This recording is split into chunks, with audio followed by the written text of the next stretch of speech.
foundational piece, but you can't just rely on it. There's other pieces and elements that now come into feeding this beast. We want to see this beast of a power play develop. How do you get your guys to embrace the attacking mindset? So for me, obviously understanding that 54%, over half of goals are being scored from a break and pressure, it's obviously clear that we have to have a plan in place to deal with it. Not only deal with it, expose it, but in addition to that, encouraging and establishing a shooting mentality, it's actually simpler than you think. I think the power play can be a very scary thing, like I said, for coaches to think about. There's a lot of pieces, from up ice, in zone, face-off sets, handedness, there's ways to just get overwhelmed with it. But if you break it down to really the elements that feed the mentality, it has to start with a willingness to shoot the puck. I know it comes back to shooters score, but they do. And the guys that are willing to shoot, the guys that want to get set up and want it to feel all good, we have those battles as well in Seattle. Like, we try to kind of get that out of our system and encourage shooting mentalities. There's different ways you can incorporate that on face-offs and just having expectations with your goals. But for me, the first things first, shooter's mindset, and whether it's net front presence directly in the eyes of the goaltender or more of a flash approach. If you have more of a skill, low play guy that can release on the goal line and is really good and tight, you can have more of a mentality of being around the net. But what's critical is that you have numbers at the net, around the net, and inside when you establish a shot, which obviously requires work and an identity and a buy-in piece from your net front guy, regardless of their skill set. Obviously, like we talked about, puck support, taking pride in puck support. I always talk about the penalty kill being the power kill. Well, why? Force the power play to have to work to be good, and ultimately takes all the gas out of the power play. So puck support is critical, and then what you saw in a lot of those clips, puck speed, urgency. Not only quick puck speed, but execution. You got a one-timer, put it in his wheelhouse. Don't just throw it around, hot potato. Puck speed and execution just feeds the cycle. Now you can get it, shoot it, win it back, re-attack. Get it, shoot it, win it, re-attack, get it back. Feeds the attack, feeds the beast. And you're gonna see that here with these clips. Shooter's mindset.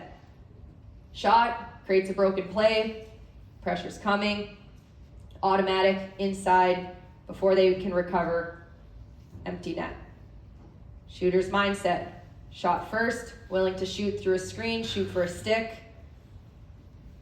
Automatic support, through the middle to the top. Islanders scramble, potentially duplicate on the bumper, opens them up, forces the PK to communicate their exchanges when that look opens. Winnipeg, shooter's mindset. When they win this puck back, can again see Dallas trying to be aggressive, that potentially is their trigger point to go.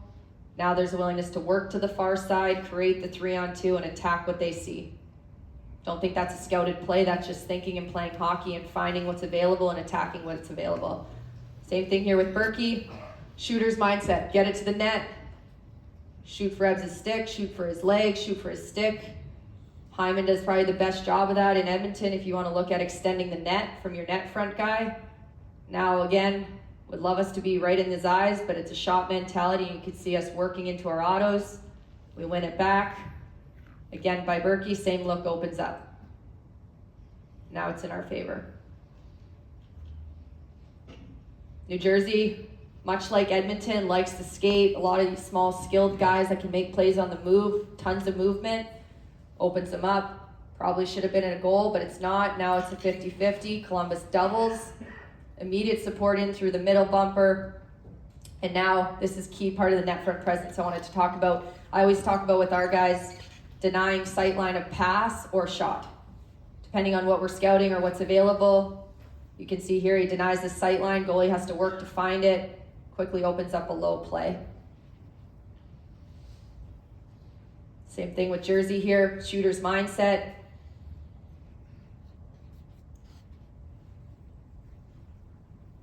This is net front presence. When they win this puck back, you can see the willingness to, one, get to the net, cannot see the goalie.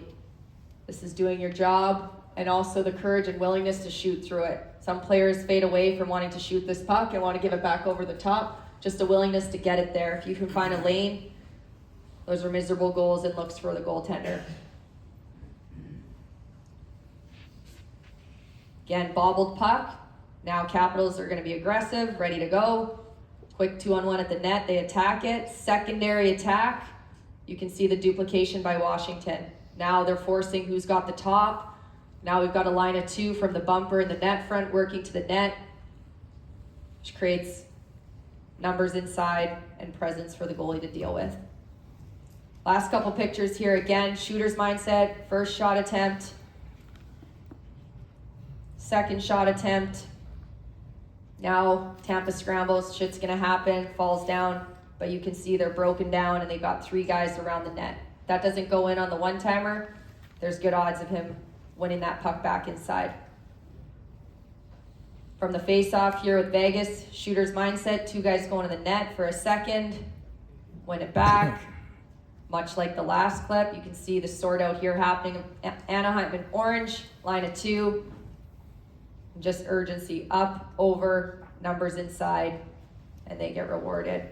Last picture here, this is the foundation of everything. So obviously someone asked me this earlier, or before this conversation, how much freedom do you give to the power play, or how much knowledge do you tell them what to do with the scout? We have so many resources to give the guys basically all the information they need to know, and that's part of the plan and our job as coaches, but we can overcomplicate it. I think I'm my biggest critic, and I think it's important to acknowledge where's the pressure coming, where are the vulnerabilities, scout those differences by teams, whether you play 82 games in a regular season or not, identify those clear points that the power play can be ready for, prepared for, giving them success.